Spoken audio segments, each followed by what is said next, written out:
Homens de Oração e Avivamento, Leonard Ravenhill.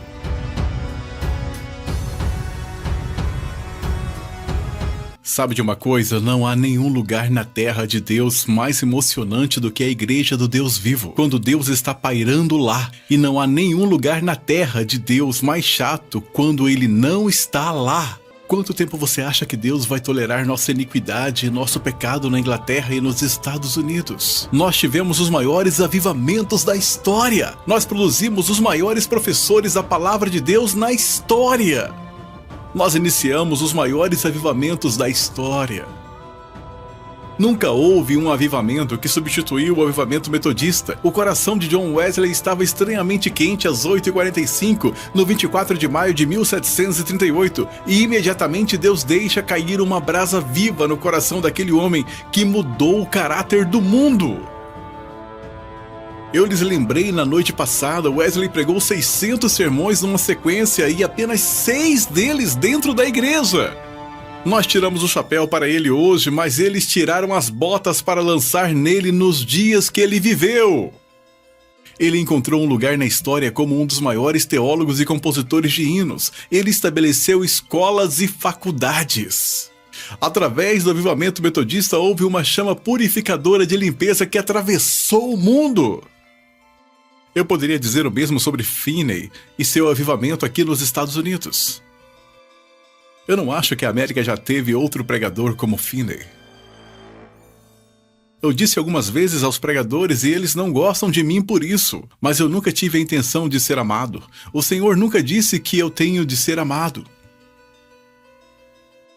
Eu disse aos pregadores, por vezes, que eu acho que os evangelistas são as pessoas mais estúpidas do mundo. Eles querem romper a terra lavrada, semear a semente, aguá-la e fazer a colheita em 20 minutos. Ninguém mais espera fazer isso, só os pregadores. Finney pregou 28 noites seguidas e nunca fez um apelo ao altar. Ele não pregou o amor de Deus, ele pregou a ira de Deus. Ele não disse, você é uma boa pessoa, Deus ama você, mas odeia seus pecados. Ele disse, Deus se ira com os perversos todos os dias. Ele não pregou amor, ele pregou juízo. Ele não pregou misericórdia, ele pregou juízo. Ele não pregou o amor de Deus, ele pregou a ira de Deus. Ele não pregou o céu, ele pregou o inferno. Ele não pregou graça, ele pregou lei. Noite após noite, ele esmurrou essas pessoas e elas ouviram até que elas estavam em um estado de esgotamento mental e finalmente o fogo de Deus romperia. Lembre-se que ele foi para uma cidade como Worcester, Nova York, e teve uma cruzada lá por cerca de 2 meses. Ele deixou centenas de milhares de pessoas genuinamente nascidas de novo do Espírito de Deus.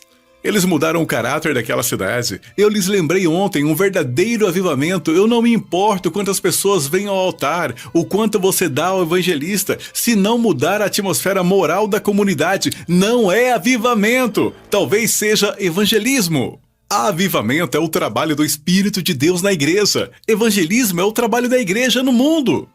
Eu disse isso muitas vezes, minha querida esposa pode dizer, Deus me mostrou todos os dons do Espírito, mais ou menos 17, não apenas 9. Todos os dons, incluindo dons ministeriais, de apóstolo, de mestre, de evangelista e de profeta.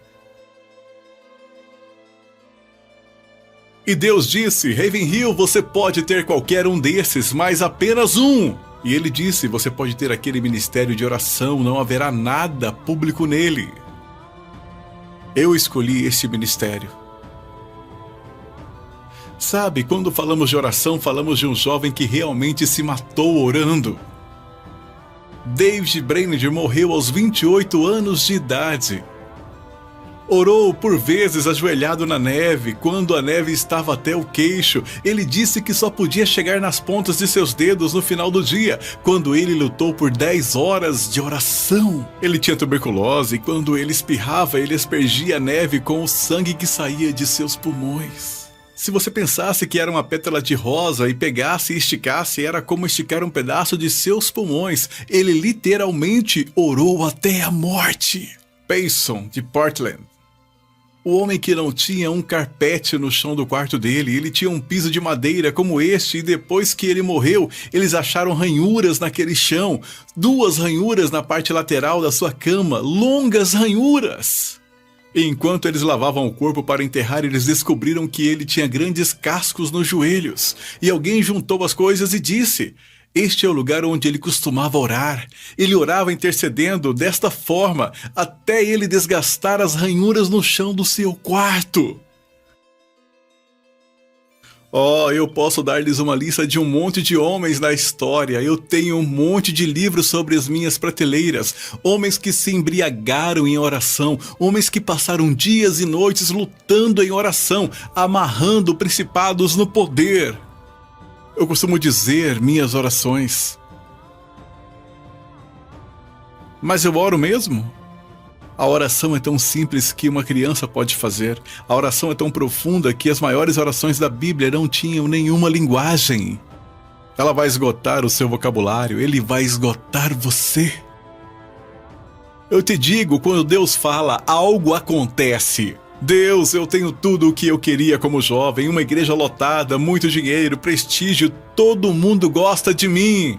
Mas de alguma forma a atmosfera não é cheia da divindade. O Senhor não paira no santuário.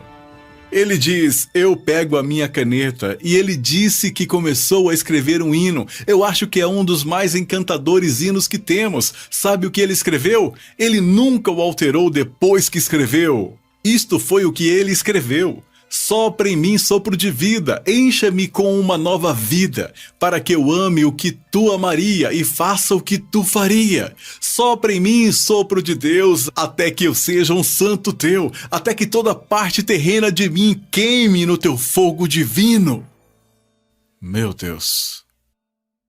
52 vezes em Atos dos Apóstolos o Espírito Santo foi mencionado. 40 vezes a oração é mencionada. Porque se sua vida começar com o Espírito Santo, uma prova de seu preenchimento pelo Espírito de Deus é este, de acordo com o livro de Judas, orando no Espírito Santo. E ele começou a analisar, ele disse: esta é a norma do cristianismo. Afinal de contas, Deus nunca projetou um cristianismo apóstata. Esta é a norma do cristianismo. Esta é a igreja antes de se tornar rica e sufocada pela prosperidade. Esta é a igreja de Jesus antes de se tornar musculosa pela organização. Esta é a igreja onde as pessoas não assinavam artigos de fé, elas agiam na fé. Esta é a igreja onde as pessoas não recitavam orações, elas oravam no Espírito Santo. Este é o lugar onde eles não se reuniam para serem intelectuais que estudavam medicina psicossomática, eles curavam os doentes. Se eu dissesse a você hoje à noite, você realmente, seriamente acha que a necessidade número 1, a prioridade número 1 aqui na América esta noite é um real avivamento do Espírito Santo? Não essas coisas falsas que estão acontecendo ao nosso redor agora, não esta mudança, imitação daquilo que realmente está por vir.